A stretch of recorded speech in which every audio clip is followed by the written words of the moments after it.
같이 읽겠습니다. 예수는 감람산으로 가시니라. 아침에 마치 성전으로 들어오시니 백성이 다 나오는지라. 앉아서 그를 가르치시더니 서기관들과 바리새인들이 음행중에 잡힌 여자를 끌고 와서 가운데 세우고 예수께 말하되 선생님이여, 이 여자가 가늠하다가 현장에서 잡혔나이다. 모세는 율법에 이러한 여자들을 돌로 치라 명하였거니와 선생은 어떻게 말하나이까. 그들이 이렇게 말하면 고발할 조건을 얻고자 하여 예수를 시험합니다. 예수께서 문을 비사 손가락으로 땅에 쓰시니 그들이 문기를 만지지 아니하는지라. 이에 일어나 이르시되 너희 중에 죄 없는 자가 먼저 돌로 치라 하시고 다시 몸을 눕혀 손가락으로 땅에 쓰시니 그들이 이 말씀을 듣고 양심의 가책을 느껴 어른으로 시작하여 젊은이까지 하나씩 나가고 오직 예수와 그 가운데 서는 여자만 나가더라. 예수께서 일어나사 여자에게 아무도 없는 것을 보시고 이르시되 여자여, 너를 고발하는 그들이 어디 있느냐? 너를 정죄한 자가 없느냐? 대답하되 주여 없나이다. 예수께서 이르시되 나는 너를 정죄하지 아니하노니 가서 다시는 죄를 범하지 말라 하시니라. 예수께서 또 말씀하여 이르시되 나는 세상의 빛이니 나를 따르는 자는 어둠에 다니지 아니하고 생명의 빛을 얻으리라. 아멘. 이 시간에는요, 죄와 용서라는 제목으로 함께 은혜 나누기를 원합니다. 아리스토텔레스가 인간을 사회적인 동물이라고 말을 했습니다. 왜 그런 말을 했느냐 하면은 가만히 생각을 해보니까 인간은 혼자 살아갈 수가 없더라는 것이죠. 하나님이 아담을 창조하시고 창세기 2장 18절에 보니까요, 이런 말씀을 하셨더라고요. 여호와 하나님이 가라사대 사람의 독처하는 것이 좋지 못하니. 네. 하나님도 사람이 혼자 사는 것이 좋지 못하다고 말씀을 하셨습니다. 그래서 인간에게는요, 여러 가지 욕구가 있죠. 근데 그 욕구 중에 하나가 바로 만남의 욕구라는 것입니다. 인간은 다른 사람들과의 그 만남과 관계를 통해서 사랑하기도 하고 그리고 소통하기도 하며 인생을 더 풍요롭게 살아가는 것입니다. 조금 전에 읽었던 이 본문 말씀의 내용을 잠시 말씀을 드리면 3절부터 보니까 서기관과 바리새인들이 가늠하다가 현장에서 잡힌 이 여자를 이제 데리고 온 것입니다. 예수님 앞에 데리고 왔습니다. 가늠하다가 잡힌 사람이 있으면 그냥 그 유대법으로 그냥 그 법대로 하면 됩니다. 그런데 굳이 예수님에게 데리고 왔어요. 왜 데리고 왔느냐? 그 6절에 보면은 그 이유가 나오죠. 6절에. 6절에 보면은 뭐라고 했습니까? 6절에 예수를 시험함이더라. 그들이 이렇게 하면 고발할 조건을 얻고자 하여 예수를 시험함이더라 그랬습니다. 지금까지는 서기관과 바리새인들이 그 기득권을 유지하면서 떵떵거리며 살았습니다. 그런데 어느 날 갑자기 듣도 보도 못한 그 족보도 정확하게 이렇게 알 수 없는 그 나사렛이라는 곳의 출신이라고 하는 예수가 나타나가지고 병든 사람들을 고쳐줍니다. 그리고 보리떡 5개 하고 물고기 2마리를 가지고 5,000명을 먹이는 그런 일들을 행하시는 거죠. 그러니까 민심이 전부 예수님에게 확 쏠려버린 거예요. 정치라는 것이 아주 민감하거든요. 얼마나 민감하냐 하면은 사도행전 12장에 보면은 헤롯이 야고보를 죽이죠. 헤롯이 야고보를 잡아서 죽입니다. 그런데 야고보를 죽이고 나니까 유대인들이 아주 좋아합니다. 그러니까 이 헤롯이 베드로까지 잡아서 죽이려고 하죠. 네. 그 사람이 죄를 지었다, 죽을 죄를 지었다, 안 지었다, 이거는 사실은 크게 중요한 것이 아닙니다. 정치적으로 자기에게 이익이 있다, 이득이 있다, 뭐 민심을 얻을 수 있다. 그래서 내가 이 왕권을 계속 지킬 수 있다 그러면은 사람의 목숨도 그냥 빼앗아 버리는 거예요. 지금 예수님의 인기가 급상승을 합니다. 그러니까 기득권을 누리고 있던 사람들이 이제 위기를 느낀 것이죠. 그래서 예수님을 어떻게 처치를 할까 고민 중에 있는데 가만히 보니까 예수님이 그 안식일 날 병자들을 고치는 거예요. 요한복음 5장에 보면은 그 예루살렘에 베데스다라고 하는 연못이 있거든요. 그 연못에는 가끔 천사들이 내려와가지고 이렇게 물을 동하게 하는 때가 있는데 그때 연못 속으로 먼저 들어가는 사람은 어떤 병에 걸렸든지 다 남아 있는 거예요. 그래서 많은 병자들이 뭐 소견, 절뚝발이 그리고 혈기 마른 자 많은 사람들이 이제 병을 낫고자 해서 이 베데스다 연못가에 모여 있는 것입니다. 그런데 그 많은 사람들 중에 38년 동안 앓던 병자가 있었습니다. 그 병자에게 예수님이 오셔가지고 고쳐주시죠. 요한복음 5장 8절에 보니까요, 예수님이 이렇게 말씀을 하셨어요. 예수께서 이르시되 일어나 네 자리를 들고 가라 하시니, 그래서 이 병자가 이제 마음을 읽은 거죠. 그래서 38년 동안 자기가 그 깔고 누워있던 그 자리를 들고 이제 신이 나서 가는 거예요. 그런데 유대인들은 그 병자의 그 38년 동안 그 병에 눌려서 살다가 이제 병으로부터 자유함을 얻어서 기뻐서 가는 그 기쁨을 같이 기뻐해 주지 못하고 어떻게 하면 정죄하죠. 야, 너 왜 주의 안식일 날 무거운 것을 들고 가느냐. 그것을 지적을 합니다. 왜냐하면 무거운 거 들고 가는 것 그것도 사실 금지되어 있거든요. 그러니까 일을 하는 것으로 간주합니다. 무거운 것을 들고 가도. 그러니까 안식일을 어긴 것이 되는 것이죠. 어쨌든 이 사람을 고쳐준 사람이 예수라는 것을 알게 되고 또 예수님이 이런 말도 하셨죠. 요한복음 5장 17절에 보면은 내 아버지께서 이제까지 일하시니 나도 일한다 이런 말씀을 하셨어요. 그러니까 예수님이 하나님을 자기 아버지라고 하는 거죠. 그러니까 이 유대인들이 예수님을 죽이려고 합니다. 지금 가늠하다가 잡힌 여자를 그 자리에서 유대법으로 돌로 쳐서 죽이지 않고 굳이 예수님에게 끌고 온 것은 아까 우리가 5장 6절에서 봤다시피 고발할 조건을 얻고자 함이었더라라는 것이죠. 그러니까 예수 그리스도의 그 진리 광채가 드러나니까 자기들의 어둠이 이제 더 낱낱이 밝혀지는 것이죠. 그러니까 그리고 또 민심도 예수님에게 쏠리고 그러니까 이 예수를 가만히 두었다가는 자기들의 그 자리가 위태로워질 것 같으니까 이제 예수님을 처치를 하죠. 없애버리려고 그렇게 하는 것이죠. 그래서 예수님을 이제 함정에 빠뜨리기 위해서 이 가늠하다가 잡힌 여자를 데리고 온 거예요. 데리고 와가지고 예수님에게 묻는 것입니다. 예수님, 이 여자가 가늠하다가 잡혔는데 모세 율법으로는 돌로 쳐서 돌로 쳐라 했습니다. 당신은 어떻게 하겠습니까? 이렇게 질문을 하는 것입니다. 여기에서 예수님이 그동안 예수님이 가르친 말씀이 있죠. 이웃을 사랑해라 이렇게 가르쳤는데 가르쳤기 때문에 그 여자도 사랑해야 되기 때문에 용서해주라 이렇게 이야기를 하면은 모세율법의 정면으로 모세율법을 어기는 게 되는 것이죠. 그러면 저들의 괴략에 말려드는 게 되는 거예요.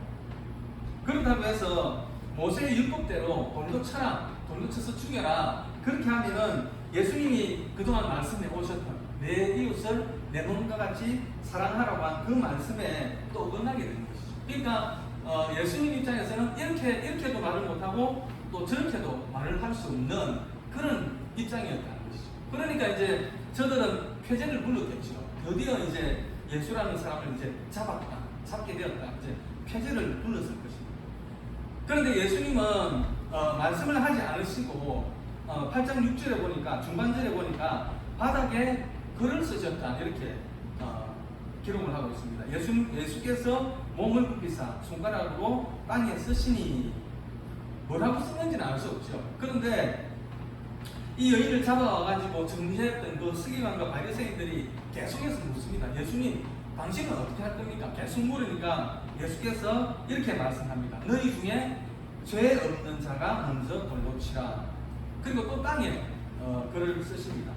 그랬더니 그들이 양심의 가책을 느껴서 어른부터 젊은이까지 들고 있던 돌을 다 놓고 하나 둘씩 돌아갔다라고 말씀을 하고 있습니다.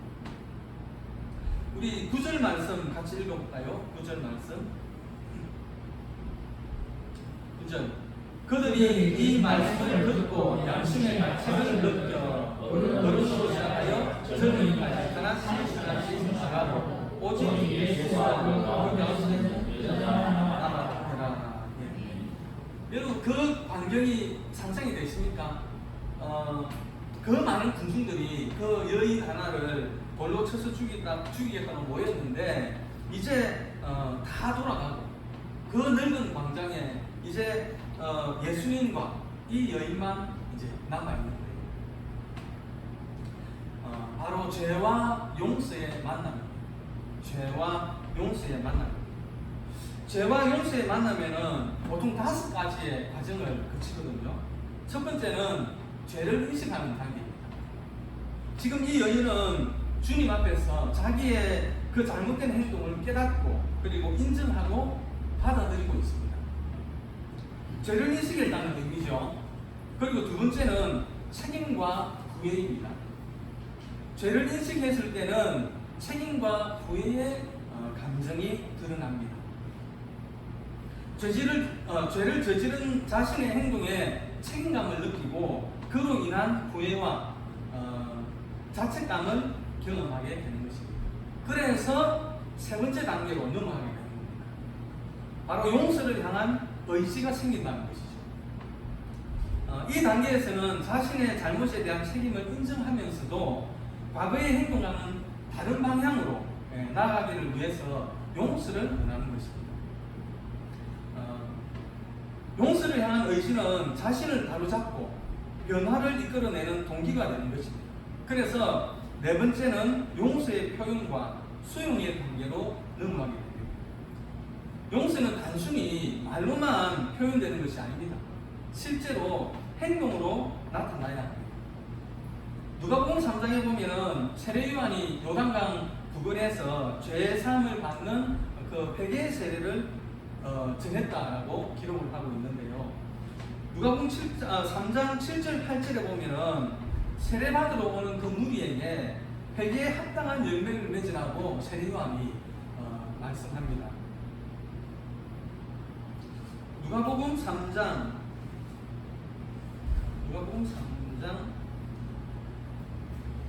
7절과 8절 한번 보겠습니다. 누가복음 3장 7절과 8절 말씀입니다. 같이 읽겠습니다. 요한이 세례받으러 나온 무리에게 이르되 독사의 자식들아 누가 너희에게 일러 장차로 진노를 피하라 하느냐. 그러므로 회개에 합당한 열매를 맺고 속으로 아브라함이 조상이라고 말하지 말라. 내가 너희에게 이르노니 하나님이 너희 이 돌들로도 아브라함의 자손이 되게 하시리라. 아멘. 세례 요한이 이들의 죄를 지적했을 때 이들은 자기들의 죄를 인지하고 그리고 인정하고는 용서를 향한 의지를 드러냅니다. 그래서 세례 요한에게 묻습니다. 우리가 어떻게 할까요? 어떻게 해야 됩니까? 10절이죠. 10절도 우리 같이 읽어보겠습니다. 시작. 무리가 물어 이르되 그러면 우리가 무엇을 하리까? 그래서 세례 요한이 또 이렇게 해라고 이야기를 합니다. 11절부터 14절까지도 우리 같이 읽어보겠습니다. 대답하여 이르되 옷 두 번 입는 자는 옷 없는 자에게 나눠줄 것이요 먹을 것이 있는 자도 그렇게 할 것이라 하고 세례를 받고자 하여 와서 이르되 선생이여 우리는 무엇을 하리까 하매 이르되 건강하게 몇 외에는 주지 말라 하고 군인들도 물어 이르되 우리는 무엇을 하리까 하매 이르되 사람에게서 강탈하지 말며 거짓으로 고발하지 말고 받는 분노를 족한 줄로 알라 하니라. 예. 용서는 단지 용서해 주세요 그렇게 해서 끝나는 것이 아니라는 것입니다. 실제로 행동으로 나타나야 된다라는 것입니다. 그래서 죄와 용서의 만남이 이루어지는 것입니다. 다섯 번째는요, 변화와 회복입니다. 용서를 통해서 죄와 용서의 만남이 이루어지면 죄인은 새로운 시작과 변화를 경험하게 되는 것입니다.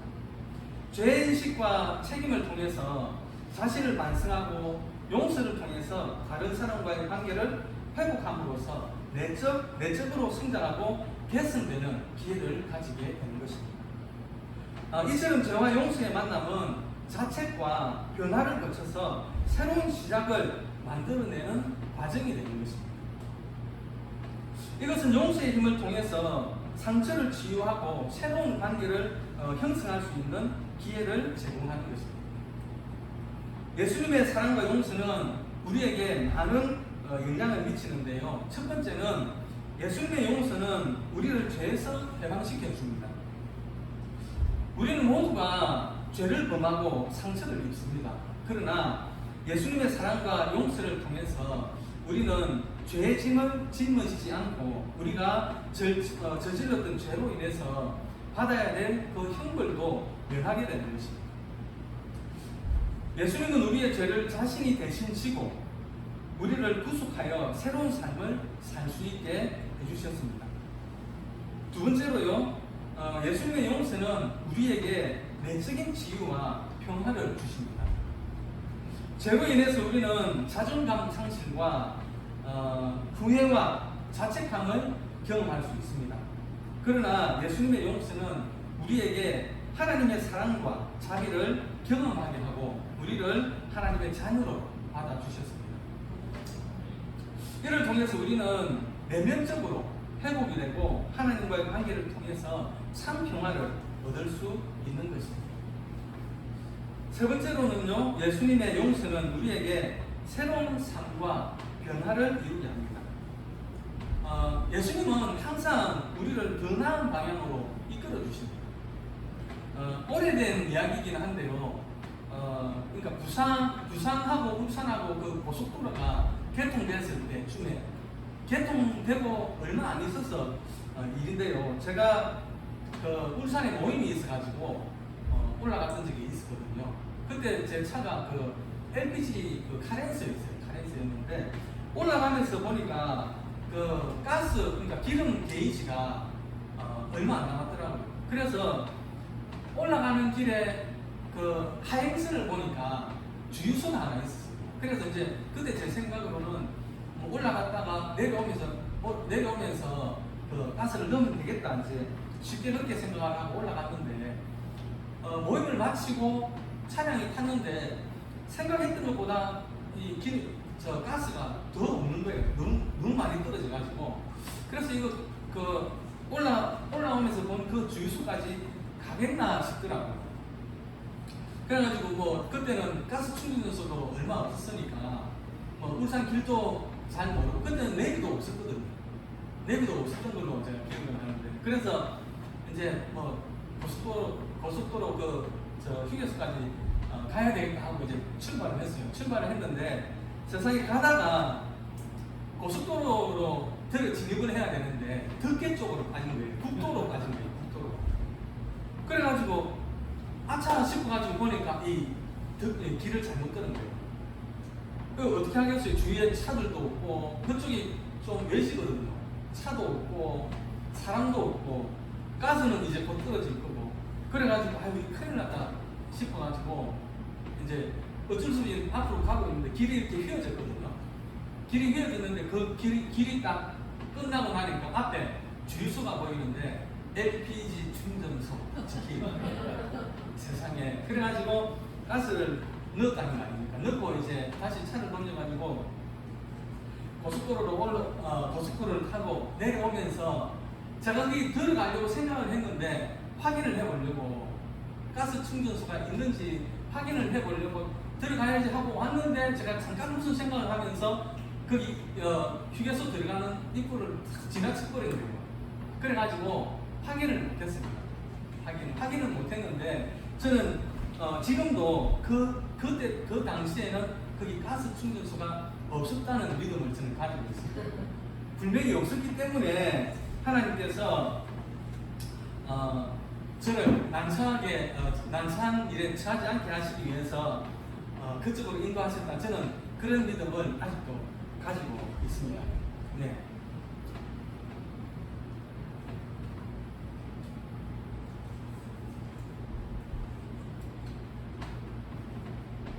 여러분, 하나님은 항상 우리를 더 좋은 것과 더 좋은 방향으로 우리를 이끄시는 것입니다.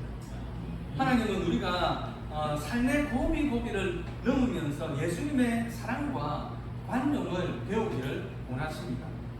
자기 희생을 배우기를 원하십니다. 그래서 더 성장하고 더 성숙한 그리스도인으로 세워지기를 원하시는 것입니다.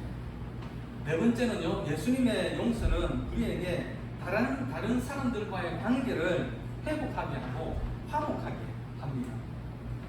용서의 힘은 우리에게 상처받은 사람들을 이해하고 용서하는 마음을 갖게 함으로 갈등과 분열된 관계를 회복시킬 수 있게 합니다.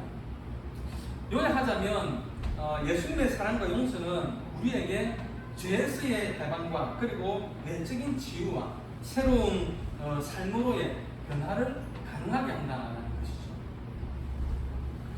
그리고 다른 사람들과의 관계 회복과 화목을 제공합니다. 이를 통해서 우리는 하나님과 교류하며 더 나은 사람이 될 수 있는 것입니다.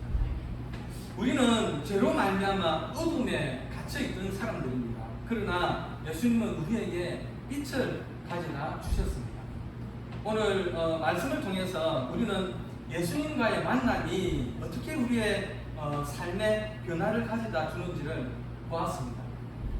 우리가 죄와 결별하고 예수님과의 관계를 회복할 때에 진정한 자유와 구원을 경험할 수 있는 것입니다. 오늘 본문 말씀 요한복음 8장 11절, 12절 말씀만 한번 읽고 마치겠습니다.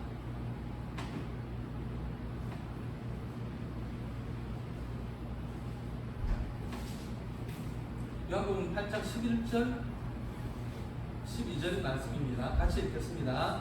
대답하되 주여 나이다. 예수께서 이르시되 나도 너를 즐기한 지 아니하노니 가서 자신은 죄를 범하지 말라 하시니라. 예수께서 또 말씀하여 이르시되 나는 세상의 빛이니 나를 따르는 자는 어둠에 다니지 아니하고 생명의 빛을 얻으리라. 아멘. 예. 우리의 한 주간의 삶이 빛 대신 예수님과 동행하는 한 주간이 되시기를 주님의 이름으로 축복합니다. 아멘. 아멘. 우리 말씀을 생각하면서 잠시 기도하겠습니다.